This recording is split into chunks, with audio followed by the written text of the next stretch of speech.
আরেকটা হচ্ছে যে দেখুন ঐতিহাসিক উপন্যাস অনেকেই লেখেন, সামাজিক উপন্যাসও লেখার লোকের অভাব নেই, কিন্তু ও যেটা লেখে যে অফবিট ব্যাপারটা, যে তুলে আনা, মানে যাদেরকে নিয়ে কেউ লেখেননি, যাদের কথা কেউ ভাবেনি, যে সমস্ত বিষয় কখনো কেউ ভাবেনি, এই যে লেখা। এবং সর্বোপরি ও কিন্তু একটা খুব বড় চাকরি করে, একটা বাচ্চা ছেলে আছে, আরো অনেক কিছু করে, তার মধ্যে এই যে পড়াশোনা করে লেখা, যেটা না আজকাল কমে গেছে, আজকাল তো সবাই ফেসবুকে লেখক লেখিকা, আর তাই নিয়ে ভীষণ মানে আমি লেখিকা আমি লেখক। তো ওর এই যে পড়াশোনাটা নিরন্তর, এটার কিন্তু একটা বিরাট দাম আছে আজকের দিনে, যে আজকাল তো মানুষের পড়াশোনার পরিসরটা ক্রমশ কমে আসছে। তো যে বিভিন্ন সাবজেক্ট যেগুলো নিয়ে পেছনে বইগুলো আছে, আপনারা দেখলেও বুঝতে পারবেন।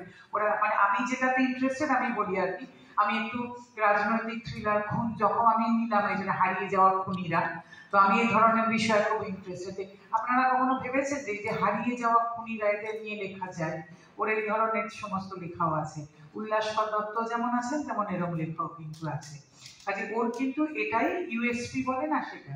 তো সেই মানুষটি যখন এরকম বিষয় নিয়ে একটা লেখেন, আবার দেখুন মজা, যে ভারতবর্ষের প্রথম যে মানুষটি বোম তৈরি করেছে, তার সঙ্গে সিমেট্রি রেখে এরকম বোমের আওয়াজ শুরু হয়ে গেল। এটা একটা ভীষণ মানে এরকম হয় আর কি মানুষের। ওর সম্বন্ধে যেটা, তার সঙ্গে ও কিন্তু অত্যন্ত ডাউন টু আর্থ একটা মানুষ। তো ভালো গানও গায়, কারণ আমরা আগরতলায় একটা ডিবেট করতে গিয়েছিলাম, অনেক রবীন্দ্রসঙ্গীত গাইছিল, রবীন্দ্রদিও খুব ভালো গায়। হ্যাঁ, তো ওটা আমাদের ছিল মানে রবীন্দ্রনাথ মানে বা প্রাসঙ্গিক না অপ্রাসঙ্গিক এখনকার দিনে সেই নিয়ে। আর যেটা আমার আজকে বলার কথা দ্বীপ প্রকাশন সম্পর্কে, দ্বীপদা সম্পর্কে, এই যে আজকে ক্যাপশন, পুরুষ মানুষ প্রেমের জন্য কতদূর যেতে পারে, এতাবৎকাল অবধি আমি আজ পর্যন্ত কোথাও কখনো কোনো সাহিত্য সভায় এরকম সাহসী ক্যাপশন দেখিনি। ও তাহলে মানে যৌথ প্রেমিকা আর কি। তাহলে এই জিনিস, আর কিন্তু বিদ্যা যদি রাজি না হতেন তাহলে তো এটা দেওয়া যেত না।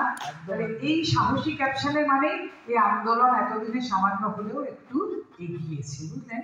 মানে আমি আজ পর্যন্ত দেখিনি এত এত সাহিত্য সভায়। তো তাহলে কিছু একটু হলেও কাজ হয়েছে। তবে মানে কারণ এতদিন তো জেনেছি নারী প্রেমের জন্য সব করে ফেলতে পারে, কিন্তু পুরুষও তো বহু কিছু রাজ্য ছেড়েছেন, সিংহাসন ছেড়েছেন প্রেমের জন্য পুরুষ তো। কিন্তু তার যে সোচ্চার এরকম বলা, এই যে আমাদের ছেলেরা কি, আমার অনেক সদস্যরা এসে সকাল থেকে ওদের মধ্যে খুব আলোড়ন যে দিদি এরকম একটা ক্যাপশন হতে পারে।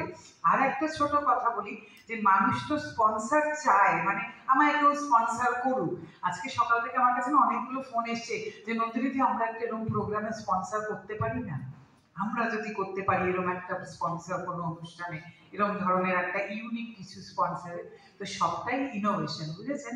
মানে দেবারতী যেরকম লিখছে একটা ইনোভেটিভ সাবজেক্ট, দীপদারা যেরকম প্রকাশনাতে এরকম জিনিস প্রকাশ করছেন, এরকম একটা সাহিত্য সভার আলোচনা করছেন, সবটাই দুনিয়ায় কিন্তু ইনোভেশন। এবং মনে রাখবেন আলটিমেটলি কিন্তু কন্টেন্ট রুলস। ও আপনি ফেসবুকে যতই নেচে খুঁজে রিল বানান আর আপনি যাই করুন, সবকিছু আলটিমেটলি কন্টেন্ট ইজ কিং। আপনার কাছে যদি কন্টেন্ট না থাকে কোনো লাভ নেই। হ্যাঁ, কেউ আপনাকে বুঝবে না, এটা জানবেন। দেবারতীর বইও যে বিক্রি হচ্ছে কারণ ওর কাছে কিন্তু কন্টেন্ট আছে, সেই জন্যে।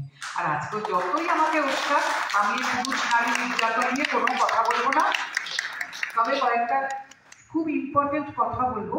আমি পুরুষ এবং তাদের পরিবার নিয়ে কাজ করি, আমি কিন্তু নারী বিরোধী নই, পুরুষ নিয়ে কাজ করি না। একটি পুরুষের পরিবারে প্রচুর নারী আছেন যারা ভয়ঙ্কর ভাবে নির্যাতিত, আমাদের অফিসে নাইলে আপনারা বুঝতে পারবেন না, তাদের মায়েরা, বোনেরা, স্ত্রীরা, ইভেন মেয়েরা। আর এই ভুল ধারণায় কেউ থাকবেন না পুরুষ শুধু স্ত্রীর দ্বারাই নির্যাতিত। কোনো কোনো পুরুষ তাদের মেয়ে, বোন, মায়ের দ্বারা কি পরিমাণ নির্যাতিত সেটা আমরা জানি, কেমন?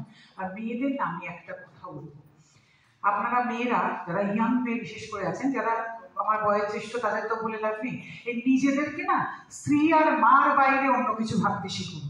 আপনাদেরকে যে বেঁধে ফেলা হয়েছে না, যে স্ত্রী আপনাদের একমাত্র জীবনের উদ্দেশ্য হচ্ছে ভালো স্ত্রী হতে হবে বা ভালো মা হতে হবে, এর বাইরেও আপনাদের অনেক রোল আছে। এটা যদি নাও হতে পারে তাহলে আপনার জীবনটা কিন্তু বিফল নয়। এটা না হলেই কিন্তু আপনি স্বেচ্ছাচারী বা উচ্ছৃঙ্খল বা খারাপ মহিলা হয়ে যান না। আপনাদের নিজেদের টার্মস অ্যান্ড কন্ডিশনে আপনাদের জীবন বাঁচার অধিকার আছে। কারণ একজন পুরুষ কি বাবা এবং স্বামী না হলেই তিনি কি বেঁচে থাকেন না, নাকি সেটাই তার জীবনের একমাত্র অবশ্যম্ভাবী রোল? নিশ্চয়ই নয়। তাহলে আপনাদের যদি সমান অধিকারের কথা ভাবতে হয়, প্রথম কিন্তু এখান থেকে শুরু করতে হবে। স্ত্রী বা মা হওয়াটাই আপনাদের জীবনের একমাত্র ডেস্টিনি হতেই পারে না।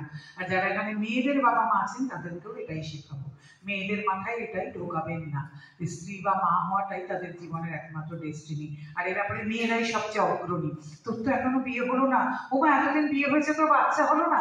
প্লিজ মেয়েদেরকে একটু এর বাইরে বেরোতে দিন, কারণ সত্যি তাদের জীবনে আরো অনেক বড় কিছু করার আছে। তার বাইরে কেউ যদি উইলিংলি এই রোলটা ফুলফিল করতে চান, ডাজন্ট ম্যাটার, কিন্তু এটা বিশ্বাস করুন মেয়েদের এখান থেকে বার হতে দিন, তবে কিন্তু সব হবে। আমি ইন্টারাপ্ট করছি যে অত বছর আগে লীলা কিন্তু উল্লাস করার জন্য অনেক অনেক বছর অপেক্ষা করেছিল, কিন্তু বিয়ে করেনি। এগুলো বুঝতে হবে আমাদের। আর মেয়েদের জন্য চাকরি করা, রোজগার করা বাধ্যতামূলক যেদিন হবে, যেদিন একটা অ্যারেঞ্জ ম্যারেজ কি প্রেমজ বিবাহ, সেখানে এই প্রশ্ন উঠবে, আপনার মেয়ে কত টাকা মাইনে পায়, কিরকম প্রসপেক্ট ক্যারিয়ারে, আপনার মেয়ে বাড়ি আছে, বাড়ি ফ্ল্যাট কিনলো, আপনার মেয়ে গাড়ি কিনেছে, সেদিন আপনারা সমান অধিকার পেলেন। সেদিন আমরা মেয়েরা কিন্তু সত্যি সত্যি এক প্ল্যাটফর্মে দাঁড়ালাম। তার আগে সব কিন্তু সোনার পাথর বাটে, বিশ্বাস করুন। তার আগে কিচ্ছু হয়নি, এখন কিচ্ছু না। বাবার পয়সায় বিয়ে করে বরের পয়সায় ঘুরে বেড়াবো গাড়িতে, এতে সমান অধিকার হবে না। আমরা কেউ স্বাধীন না, বিশ্বাস করুন। যেদিন আমাদের বিচার হবে যে আমাদের ক্যারিয়ারের কি প্রসপেক্ট, আমাদের মাইনা কত বাড়লো, আমাদের একটা ফ্ল্যাট আছে কিনা নিজের নামে বা গাড়ি আছে কিনা, সেদিন আমরা স্বাধীন হলাম। আমার কথাগুলো একটু মন দিয়ে ভাববেন। একেবারে ঘোড়া ধরে দাঁড়িয়ে দিয়েছেন।